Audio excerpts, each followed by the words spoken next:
Well, I'll keep telling y'all about ignorant activities of my younger years. But anyway, to get back to the other part of the story where I said I arrived at NSP. At the time that I arrived at NSP, when they took me in there, I got inside the administration department. They call it the turnkey.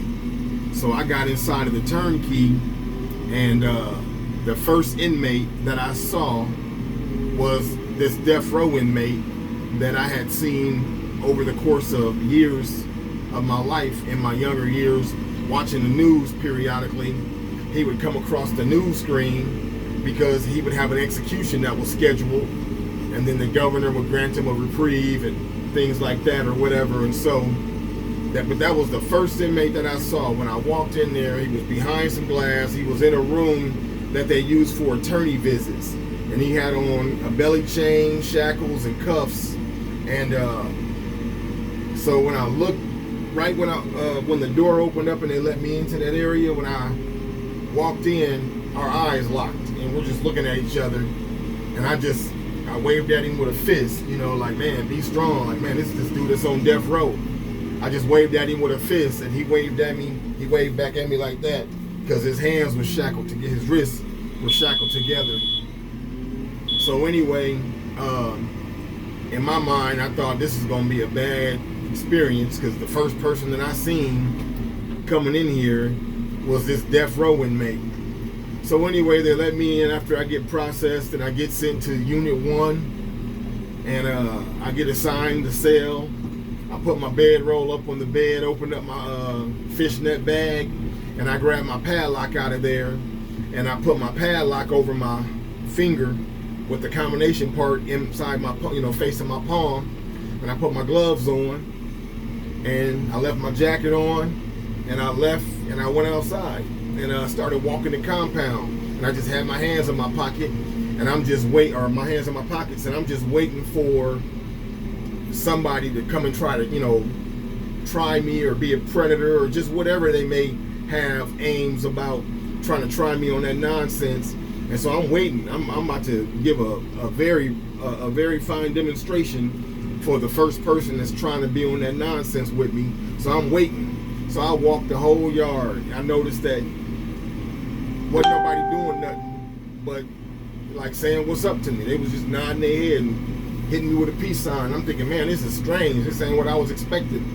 So then I go inside the gym, and inside the gym, all these inmates in there, that's where the weight pile was at the time, free weights. It ain't like that no more, but they had a real nice gym at first. Gym in there with the weight pile. Anyway, I go in there, and these dudes is swole, like Arnold Schwarzenegger swole. I ain't playing. And so I'm thinking, well, dang, what if one of these dudes is the one, and I was still standing on my square, you know what I mean? Whoever is the one that's gonna try me, that's gonna be the one to remember. However it go, they're gonna remember that I was there, on everything. So anyway, I walked in the gym, and I sat down on this stack of chairs. And while I was sitting there, I noticed this one swole dude just started staring at me from across the gym. He's on the weight pile, and I can see he's staring directly at me, and then he starts walking toward me. So I'm thinking, well, here it goes. So my pulse rate is getting excited, you know what I mean? My adrenaline is getting excited. I'm thinking this is where it's about to happen, you know what I'm saying? So he gets about 10 feet from me, and he's staring at me. He ain't saying nothing. And then finally he was like, you don't remember me? Well, first thing I'm thinking is this is somebody I done something to on the streets, And so I was like, no.